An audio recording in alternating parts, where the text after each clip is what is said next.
Olá! Hoje a gente vai mergulhar a fundo em uma das tradições ancestrais mais profundas do Brasil, o culto de Babá Egum, mais especificamente na comunidade Omoilê-Agolá, lá na Bahia.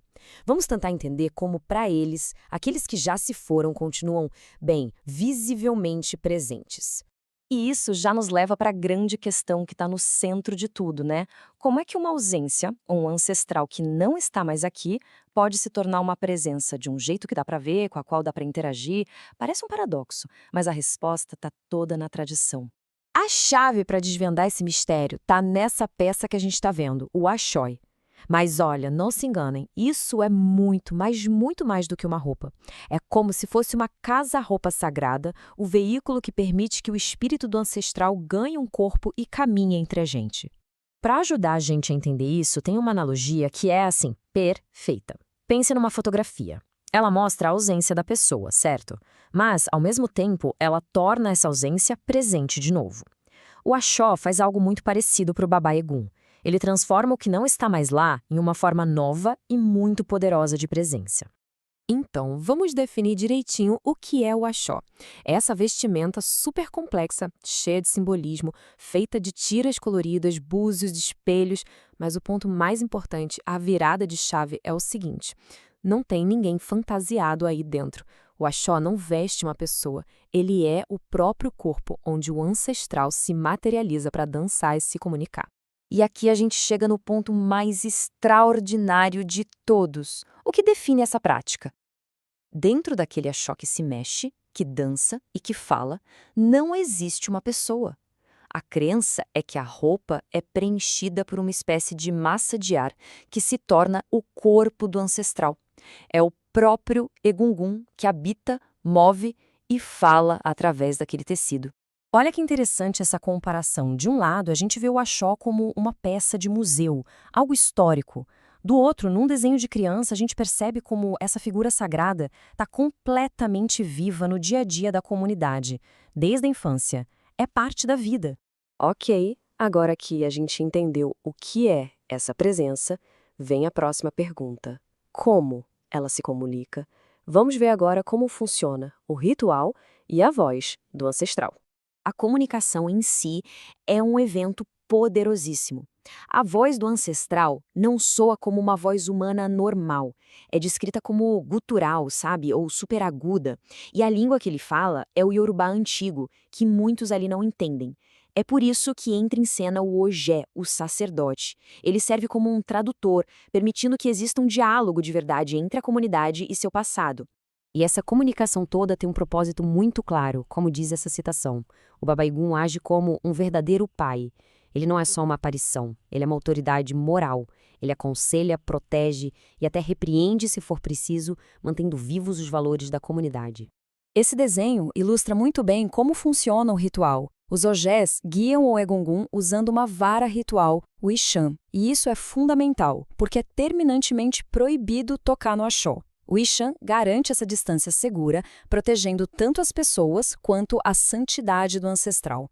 Bom, mas é claro que um ritual tão poderoso assim precisa de um espaço preparado para ele, né?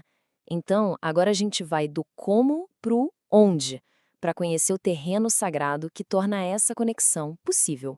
E esse é o lugar, o terreiro Omoilê-Agbolá, que fica na ilha de Taparica, na Bahia.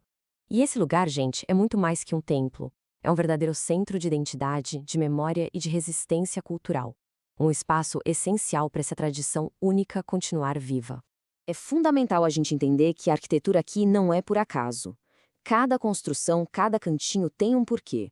O jeito como o terreiro é organizado é uma linguagem que estrutura o mundo e gerencia as energias para que essa conversa entre os vivos e os ancestrais possa acontecer.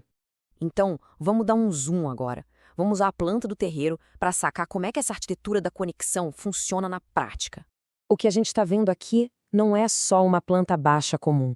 É um verdadeiro mapa da conexão entre o mundo físico e o espiritual. Nada aqui é aleatório. Cada espaço foi pensado, posicionado de propósito, seguindo uma lógica sagrada muito específica. A primeira regra, o princípio mais básico de toda essa organização, é a divisão entre o que é sagrado e o que é profano. O espaço profano é para a vida do dia a dia. Já o espaço sagrado é onde os rituais acontecem, onde os ancestrais se manifestam. E não para por aí. Mesmo dentro da área sagrada, tem outra divisão super importante, entre o que é público e o que é privado. O espaço sagrado público, tipo o barracão de festas, é aberto para a comunidade. Mas o espaço sagrado privado é de acesso restrito, só para os iniciados. É lá que ficam os segredos e os rituais mais poderosos. E aqui a gente vê alguns desses espaços-chave. Tem o Ilé Aô, a Casa do Segredo, onde os ancestrais são chamados, o Barracão, que é o grande salão para cerimônias abertas, e ainda tem a Mata Sagrada, a Casa dos Orixás, o espaço das sacerdotisas, cada um com uma função essencial nesse complexo sistema espiritual.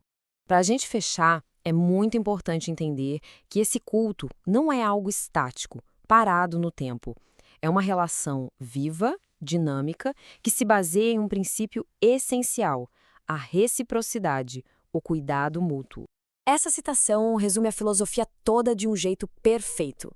É uma via de mão dupla, sabe? A comunidade cuida dos ancestrais com rituais e oferendas, e, em troca, os ancestrais cuidam da comunidade, dando proteção e conselhos.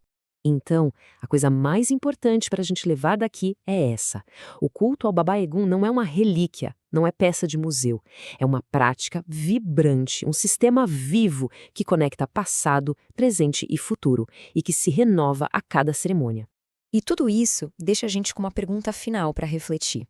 Se os ancestrais não são só uma lembrança, mas uma presença ativa, contínua, o que isso nos ensina sobre a nossa própria ideia de memória e de tempo?